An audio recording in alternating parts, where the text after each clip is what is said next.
untuk beribadah bersama-sama. Kali ini saya ingin menyampaikan informasi tentang jadwal ibadah GPT Home Gedung Gebang. Ibadah online tetap ditayangkan secara perdana di channel YouTube GPT Home Gedung Gebang setiap hari Minggu pukul 7 pagi. Dan ibadah onsite yang dilaksanakan setiap hari Minggu pukul setengah 7 pagi dengan tetap menerapkan protokol kesehatan. Ibadah onsite juga bisa dilihat melalui live Instagram Ermi Junaidi. Dan bagi kaum muda atau remaja bisa mengikuti ibadah youth yang dilaksanakan setiap hari Sabtu pukul setengah 6 sore. Setelah ini ibadah akan dimulai, mari kita siapkan hati dan pikiran kita untuk masuk ke hadirat Tuhan. Sekian yang bisa saya sampaikan, selamat beribadah, Tuhan Yesus memberkati.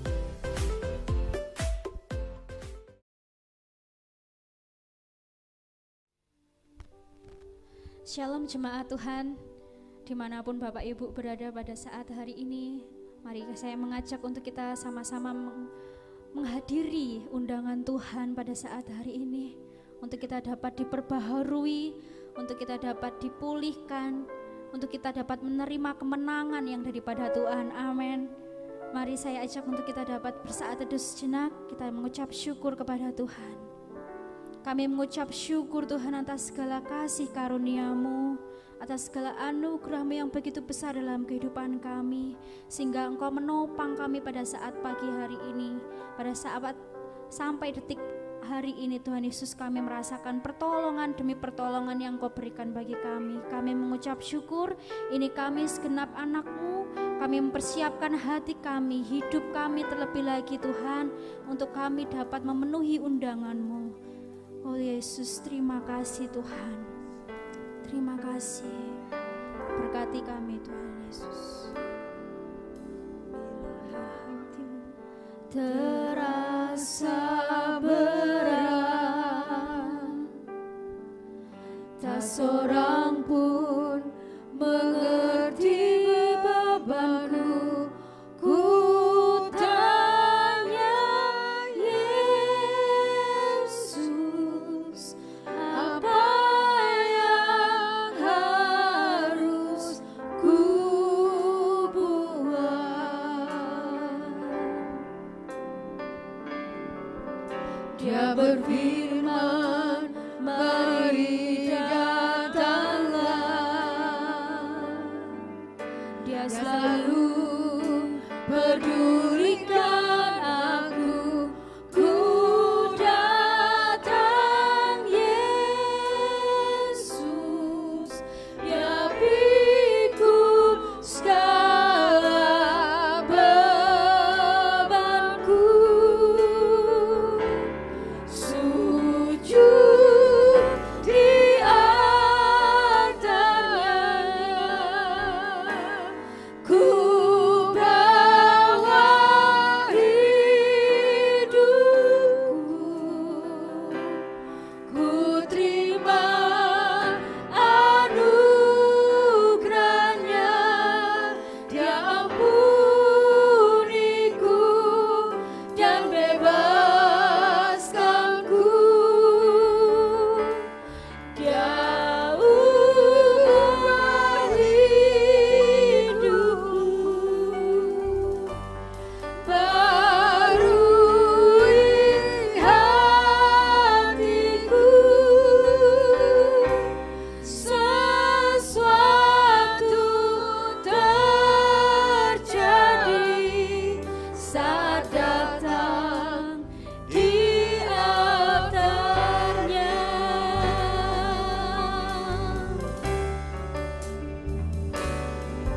Bila hati terasa berat, tak seorang pun mengerti bebanku. Ku tanya Yesus, apa yang harus ku buat?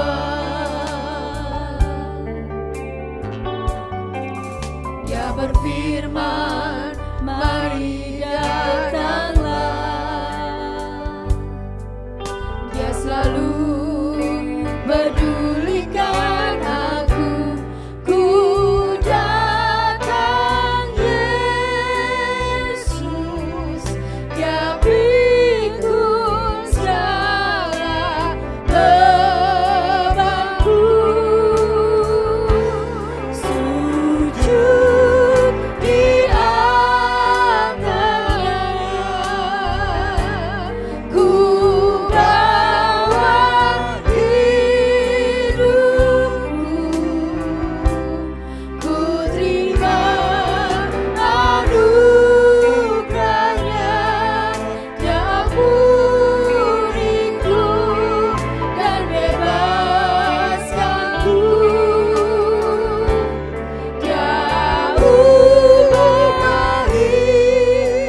ini Tuhan.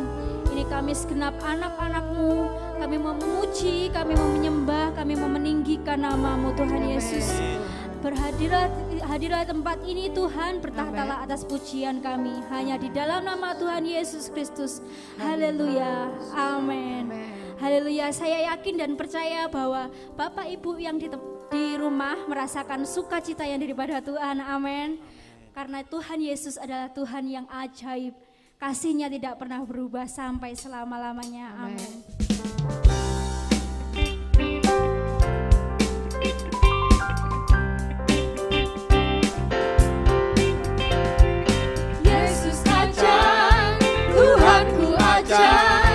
Kasih-Nya ajaib bagiku.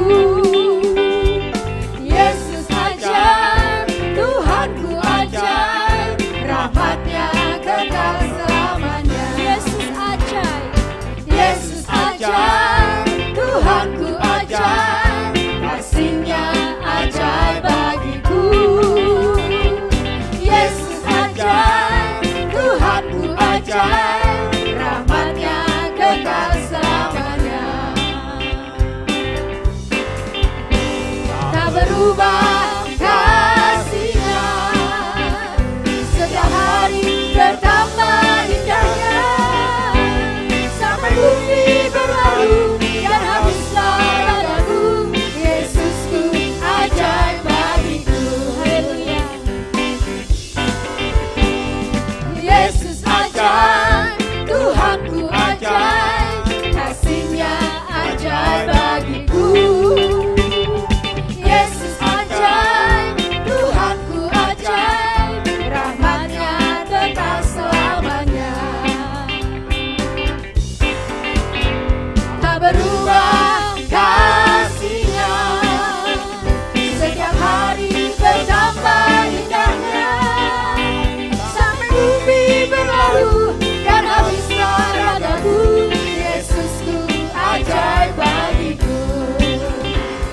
Tak berubah kasih-Nya, setiap hari bertambah indahnya.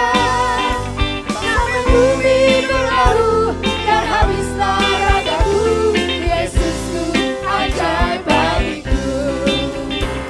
Tak berubah kasih-Nya, setiap hari bertambah indahnya. Sampai bumi berlalu dan habislah ragaku, Yesusku ajaib bagiku. Yesusku ajaib bagiku. Yesusku ajaib bagiku. Haleluya. Amin. Kita punya Tuhan yang ajaib dan luar biasa. Haleluya. Dan biarlah hari demi hari kita akan terus merindukan Tuhan, menanti-nantikan Tuhan untuk selalu hadir di dalam hidup kita.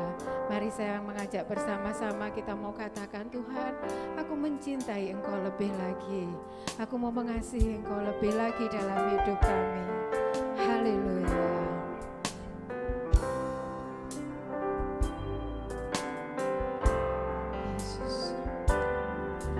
Jiwaku sungguh merindukanmu. Waktu pagi hari ku bangun cari wajah-Mu, karena Kau telah menolongku.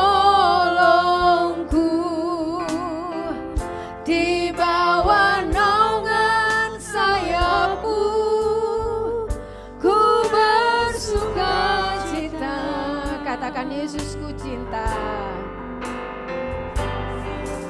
Cinta Kau, cinta Kau, Yesusku cinta Kau, cinta Kau, Yesusku cinta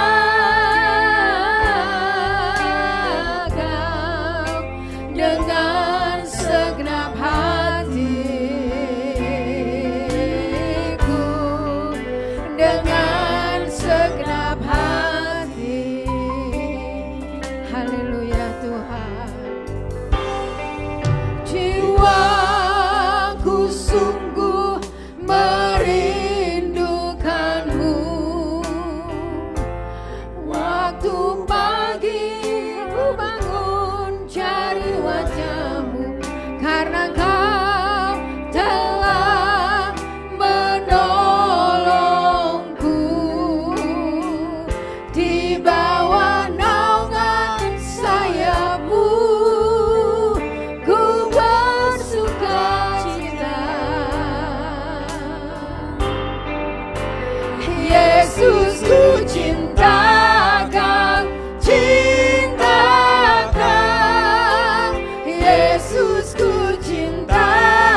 segenap hati katakan, Yesus ku cinta kau, cinta kau, oh, Yesus ku cinta kau, cinta kau, Yesus ku cinta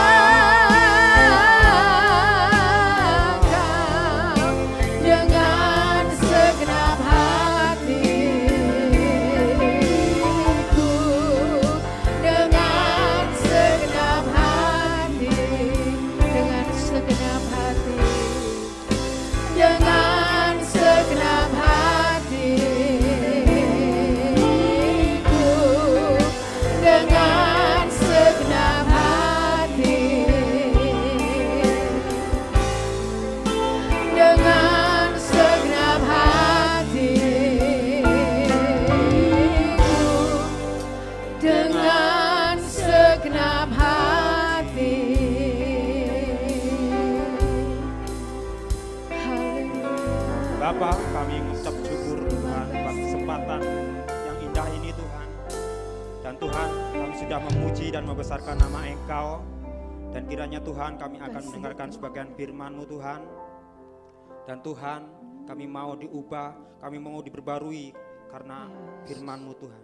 Dan Tuhan, kami serahkan kepada hamba-Mu yang bertugas untuk firman Tuhan. Engkau urapi dengan kuasa Roh Kudus-Mu Tuhan. Amin. Dan Tuhan, kami siap menerima firman-Mu hanya di dalam nama Tuhan Yesus Kristus. Haleluya.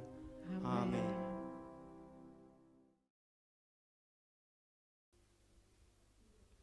Shalom, puji Tuhan Bapak Ibu sekalian dikasih Tuhan. Damai sejahtera dan sukacita dari Roh Kudus ada pada kita sekalian. Tidak terasa waktu berjalan demikian cepat sekali sehingga kita sudah masuki bulan Agustus.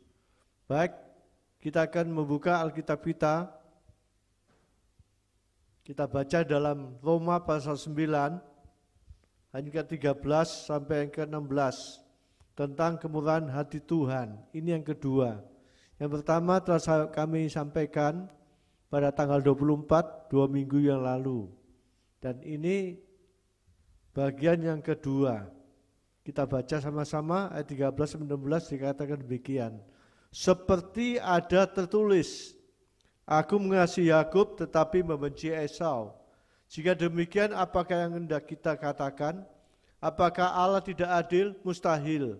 Sebab ia berfirman pada Musa, aku akan menaruh belas kasihan kepada siapa aku menaruh belas kasihan. Dan aku akan bermurah hati kepada siapa aku bermurah hati. Jadi hal itu tidak tergantung pada kehendak orang atau usaha orang, tetapi pada kemurahan hati Allah. Amin. Puji Tuhan. Firman Tuhan sangat indah sekali bagi kita sekalian tentang kemurahan hati Tuhan. Tidak sama dengan yang dimiliki oleh manusia. Tadi dikatakan bahwa Tuhan mengasihi Yakub dan membenci Esau. Lalu kita dapat tahu lewat ayat ini bahwa apa yang Tuhan perbuat itu, Tuhan lakukan itu bukan atas kehendak manusia atau permohonan daripada orang tua kepada anak-anaknya, ya. Tapi dikatakan ini adalah inisiatif Tuhan, kemauan Tuhan sendiri. Nah, kita tahu dalam ayat ini di mana Paulus mengutip ayat di dalam ayat 13 dikatakan seperti ada tertulis. Itu sama kata-katanya, ya, dikatakan bahwa Tuhan mengasihi Yakub dan membenci Esau dalam Maleakhi pasal 1 ayat 2 sampai ayat ke-3.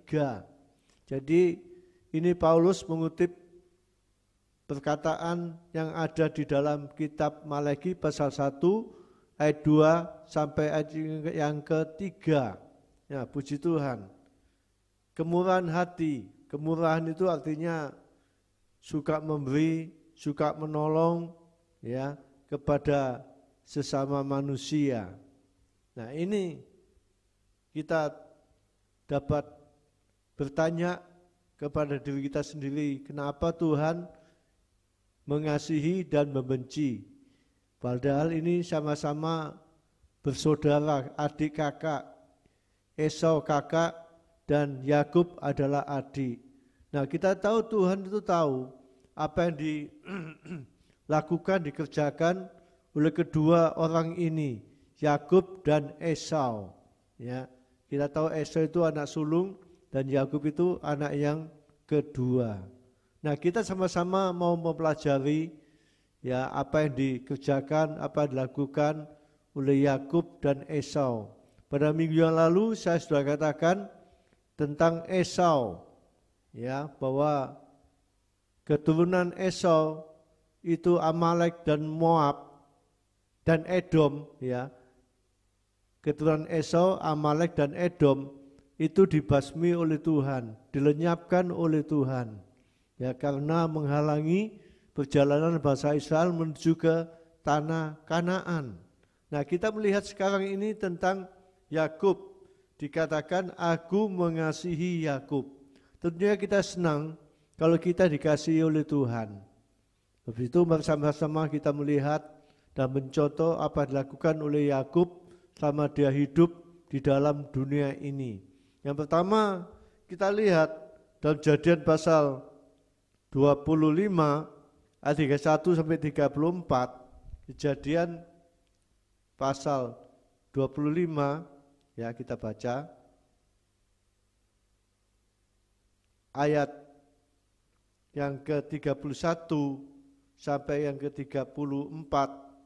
Demikian bunyi firman Tuhan. Tetapi kata Yakub, jualah dahulu kepadaku hak kesulunganmu. Saud Esau, sebentar lagi aku akan mati, apakah gunanya bagiku hak kesulungan itu? Kata Yakub, bersumpahlah dahulu kepadaku. Maka bersumpahlah ia kepada Yakub dan dijuallah hak kesulungannya. Lalu Yakub memberi roti dan masakan kacang merah itu kepada Esau. Ia makan dan minum, lalu berdiri dan pergi. Demikianlah Esau memandang ringan hak kesulungan. Nah, ini kenapa Tuhan mengasihi Yakub? Karena Yakub berusaha untuk mendapatkan hak kesulungan. Zaman dulu di bangsa Israel, kalau anak yang pertama dan kedua tidak sama. Anak pertama dapat warisan 2 kali lipat. Dan anak kedua itu hanya 1 bagian saja. Nah, ini kita lihat Yakub ini anak yang kedua, Esau anak yang pertama. Tapi kita lihat walaupun Yakub anak kedua, tapi dia berusaha mendapatkan hak kesulungan. Sebab hak kesulungan bagi Yakub itu sangat penting sekali. Hal-hal yang akan datang, bukan hal-hal yang sementara saja.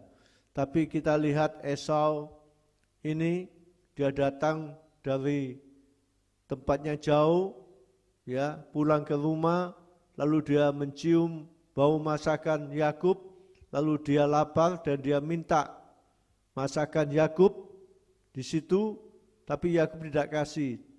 Lalu Yakub mengatakan, aku akan ngasihkan tapi jual dulu hak kesulunganmu kepadaku. Nah, sama Esau, hak kesulungan yang dia dapat, yang dia peroleh sebagai anak sulung, itu dianggap tidak perlu bagi dia. Dia membutuhkan, ya, makanan hanya untuk sementara saja. Tapi Yakub dia sangat membutuhkan hak kesulungan untuk masa-masa yang akan datang. Nah, demikian juga buat kita sekalian, biarlah kita juga demikian seperti Yakub. Yang kita butuhkan dalam kehidupan kita adalah hak kesulungan, perkara-perkara yang kekekalan pada masa-masa yang akan datang, bukan hanya kebutuhan kita hanya sementara saat-saat sekarang ini seperti Esau tidak memedulikan hal-hal yang akan datang. Nah, dan kita lihat di sini bahwa Yakub dia mendapatkan hak kesulungan, ya. Di dalam Ibrani dicatat di situ pasal 12 ayat 36-37 bahwa Esau ditolak untuk menerima berkat. Jadi pada saat yang akan datang, Esau tidak ada kesempatan lagi untuk menerima hak kesulungan. Hak kesulungan sudah diberikan kepada Yakub, ya. Nah ini, mari sama-sama kita utamakan hak kesulungan. Perkara yang akan datang, hal-hal kekekalan, kerajaan surga, tempat yang kekal untuk selama-lamanya. Dan kita lihat yang kedua, di sini kenapa Tuhan mengasihi Yakub? Yang kedua, kita lihat di sini pasal 28 ayat 1, ayat 5 dan ayat ke-7. Ya, kita lihat ayat ke-28 di sini kita membaca ya, Kejadian pasal 25, pasal 28 ayat 1 sampai 5 dan 7. Di situ dikatakan bahwa Yakub mendapatkan pesan dari bapak dan ibunya, Ishak dan Rahel, untuk menuju ke Aram Mesopotamia, ke tempat keluarga daripada Ribka, supaya mengambil perempuan dari sana, karena bapak ibunya tidak senang dengan perempuan Kanaan, seperti yang dilakukan oleh Esau. Dipeseni supaya Yakub menuju ke Aram Mesopotamia untuk mengambil keluarga saudaranya sendiri yang ada di sana. Dan setelah Yakub mendapatkan perintah dari orang tuanya, langsung dia berangkat menuju ke Aram Mesopotamia, ke tempat Betuel, ya, ke sana untuk mengambil istri dari keluarga Betuel ini. Nah, dan kita lihat Bapak Ibu sekalian, menurut perintah orang tua itu sangat penting. Dalam Efesus dikatakan pasal 6 ayat yang kedua dan yang ketiga, ya, dikatakan hormatilah orang tuamu, ya. Sebab ini perintah yang penting, maka engkau mendapatkan kebahagiaan dan panjang umur. Nah ini, jadi perlu kita sebagai anak-anak yang memiliki orang tua, kita harus menghormati orang tua, taat apa yang diperintahkan orang tua. Seperti Yakub ini, dia mentaati perintah orang tua, sehingga benar-benar dia diberkati oleh Tuhan. Seperti dalam Efesus pasal 6 itu ayat 2 dan 3, dia panjang umur dan dia adalah orang yang bahagia karena dia menerima berkat-berkat daripada Tuhan, ya. Nah ini, puji Tuhan. Dikatakan dalam ayat 3 dan 4 bahwa Tuhan memberkati keturunan Yakub dan diberikan tempat tinggal kepada Yakub, ya, oleh Tuhan itu, dan bangsa-bangsa itu datangnya dari Yakub, dan juga raja-raja itu asalnya daripada Yakub. Jadi kita lihat luar biasa, Yakub ini diberkati Tuhan, tempat, keturunan, dan juga raja-raja yang akan datang, raja-raja Israel itu berasal dari Yakub, dari Israel, ya. Nah ini, kalau kita sebagai seorang anak ingin diberkati Tuhan, kita mau sama-sama mentaati perintah kepada orang tua, dan berkat itu luar biasa kita akan terima. Dan juga yang ketiga, dikatakan Kejadian pasal 28 ayat 17, perkataan iman kepada Yakub, ya, ketika ia ada di Betel pada waktu itu, dia bermimpi, ya, bermimpi ada tangga menuju ke surga dan malaikat Tuhan turun naik ke atas tangga itu, ya, ke tangga itu, ya, dan mimpi itu setelah dia bangun, dia katakan, wah, dahsyat Tuhan, ya, perkataan iman. bukan perkataan-perkataan yang menakutkan. Banyak kali kalau orang mendapatkan mimpi seperti Yakub ini, lalu dia katakan perkataan-perkataan yang negatif, ya. Tapi Yakub kita lihat di sini, ya, dia mengatakan perkataan-perkataan yang positif, perkataan iman, dahsyat, ya.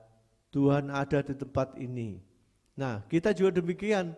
Biarlah perkataan kita mengatakan perkataan yang positif, ya, supaya kita merasakan penyertaan pemeliharaannya dalam kehidupan kita sekalian. Yang keempat, kita lihat juga di sini kenapa Yakub dikasihi oleh Tuhan, karena Yakub itu dia memberkati anak-anaknya. Sebelum Yakub meninggal, dia memanggil anak-anaknya untuk berkumpul. Lalu dia memberkati, menumpangkan tangannya, dan berkat itu jatuh ke setiap anak-anaknya. Ya memang tidak berbeda satu sama lain, tidak sama berkat itu. Seperti kepada Yehuda, itu berkatnya turun ke atas dia. Dan betul, nyatanya Yehuda berkat itu dia dapat merasakan berkat-berkat yang daripada ayahnya yang diberikan. Nah kita juga demikian, kita sebagai orang tua, kita juga harus mengatakan perkataan berkat kepada anak-anak kita. Kita mendoakan anak-anak kita. Saya setiap pagi mendoakan keluarga saya, anak-anak saya, cucu-cucu saya tumpangi tangan, saya doakan. Ya, seperti Yakub ini, dia mendoakan anak-anaknya. Nyata betul seperti Yehuda. Itu dikatakan bahwa Yehuda seperti singa muda, ya, dia memegang kerajaan selama-lamanya. Betul terjadi, ya, bahwa Yesus adalah singa-singa Yehuda, ya. Nah, bangsa-bangsa membawa upeti takluk kepadanya. Nah, ini jadi kita tahu bahwa ini betul apa dikatakan oleh bapaknya Yakub kepada Yehuda terjadi. Ya. Sehingga Yesus itu adalah keturunan daripada suku Yehuda.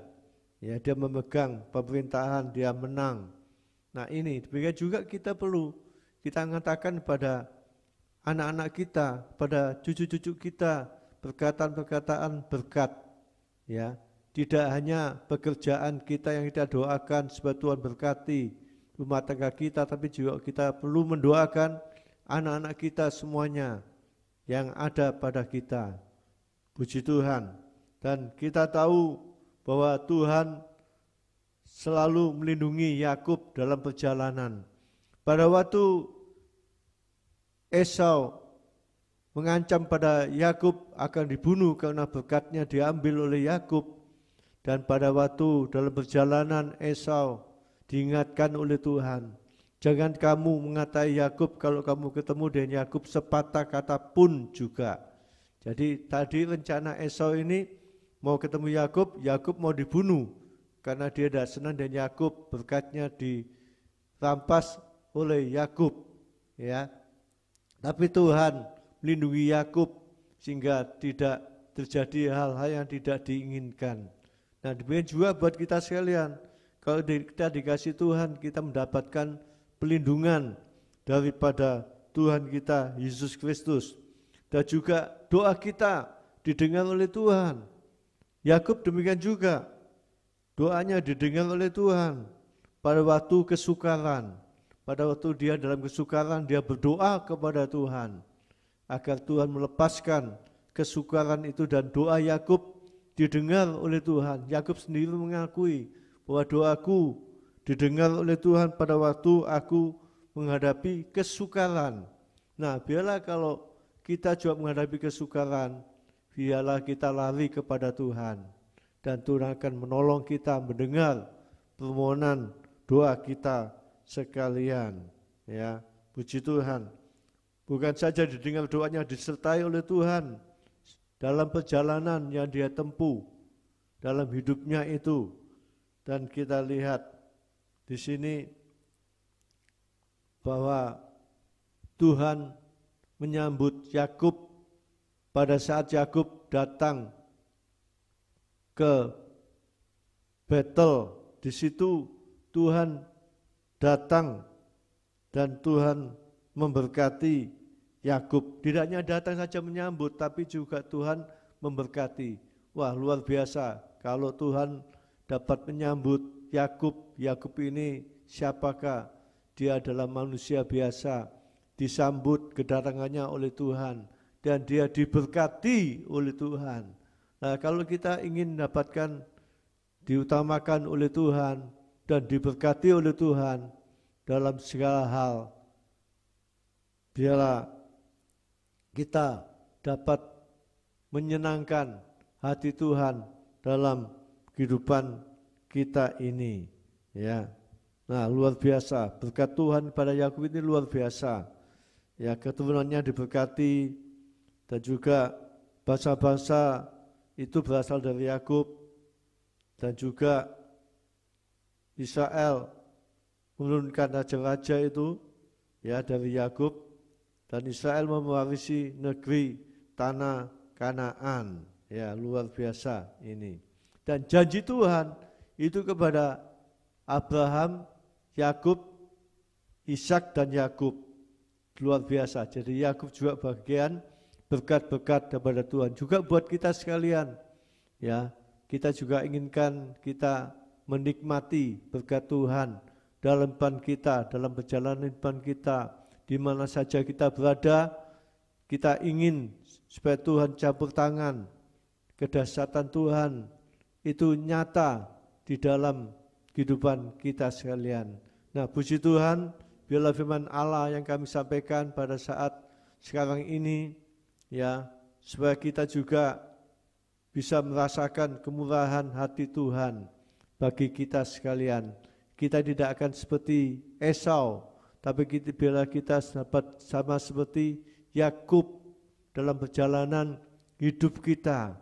Sampai keturunan Yakub pun menikmati, merasakan berkat-berkat daripada Tuhan. Puji Tuhan, Tuhan Yesus memberkati kita sekalian dan kita akan tundukkan kepala dan kita berdoa kepada Tuhan.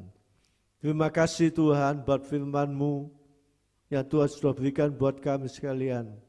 Bila kami semua yang sudah mengikuti acara ibadah online ini juga sama seperti Yakub, dikasihi oleh Tuhan, diberkati Tuhan, dilindungi Tuhan dalam segala hal, dalam bertuhan hidupan kami ini. Terima kasih biar berkat-Mu turun ke atas kami semuanya, dalam rumah tangga kami, dalam pekerjaan kami, dalam kesehatan kami, dalam pelayanan kami, Tuhan, terlebih dalam kehidupan rohani kami. Nama-Mu dipuji dan dimuliakan. Terima kasih Tuhan, terima kasih buat firman-Mu bagi kami sekalian. Biarlah Roh Kudus mengingatkan kami apa yang kami telah dengarkan dan berikan kami kemampuan apa yang kami dengarkan ini dapat kami lakukan dalam hidup kami sekalian, sehingga kami semuanya menjadi orang-orang percaya yang dikasihi oleh Tuhan. Terima kasih Tuhan, terima kasih. Dalam nama Tuhan Yesus kami sudah berdoa. Haleluya. Amin.